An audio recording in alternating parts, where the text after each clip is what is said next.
नमस्कार मंडळी. या रानात तुम्हाला माहितीच आहे, मागल्या व्हिडिओमध्ये दावलंयच. एक बेडाड वांगी आणि एक बेडाड श्रावण घेवडा केलता.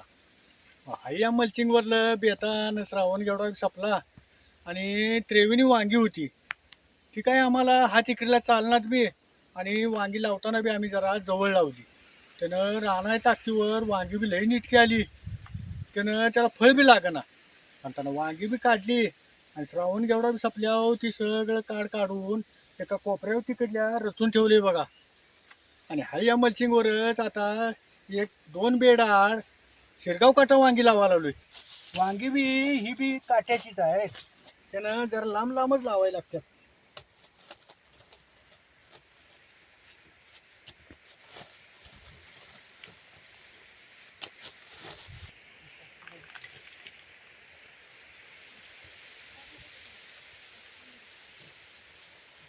अशी प्रत्येक होल मारले त्यात तरव टाकायची करू.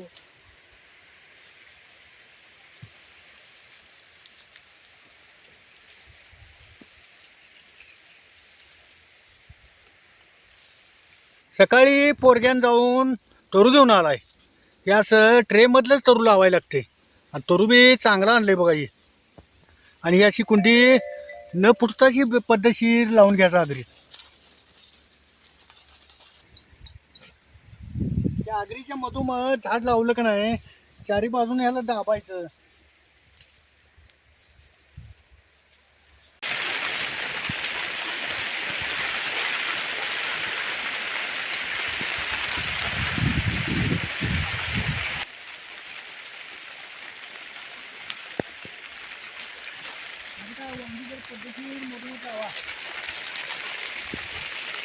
औंधा आमच्याकडं पावसानं चटवलं बघा.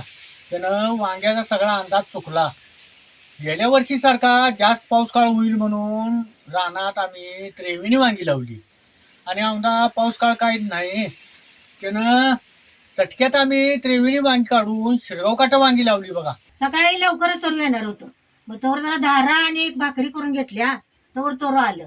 मग आता लावण करूनच म्हटलं घ्यायची आणि मग जरा गरम गरम काय तर कालवण करायचं.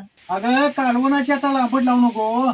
लसूण सोलून झाला असला तर त्या कढई जरा झुणका करून दे. अवा लसूण सोलून झालाय, तर कांदा चिरून तुम्हाला चटके चमका करतो.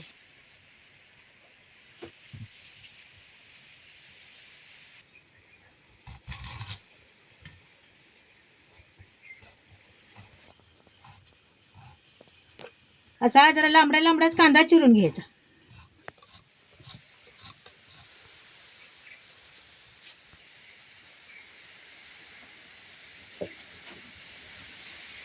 आता या खलबत्यात झुणक्यात घालायला लसूण जरा चिचून घेतो. लसूण असा बारीक चिचून घ्यायचा. हा लसूण बी जरा जास्तच घालायचा, झुणक्याला खमंगपणा बी खाताना चांगलं लागते. आता हा कढई गरम झाले, याच्यात तेल वतायचं. आता हा तेल चांगलं कढलं, याच्यात एक चमचा मोहरी टाकायची, एक चमचा जिरं, अर्धा चमचा हिंग आणि बारीक चिरलेला कांदा बी टाकायचा.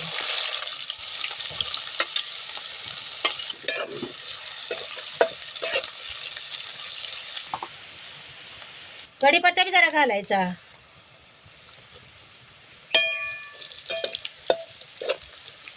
आणि संग संग कोथिंबीर बी टाकायची.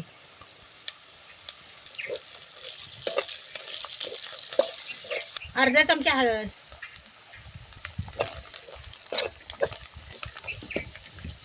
आणि एक बारीक चिरलेलं लसूण. ते सगळं तेलात चांगलं भाजून घ्यायचं. एक अर्धी पळी चटणी बी घालायची.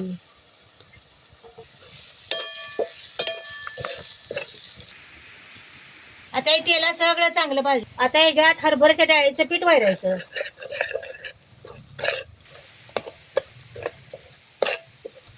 असाही झुणका वैरून घ्यायचा. आता याला पाण्यात हापका देऊन झाकून ठेवायचा, म्हणजे झुणका चांगला वाफालते.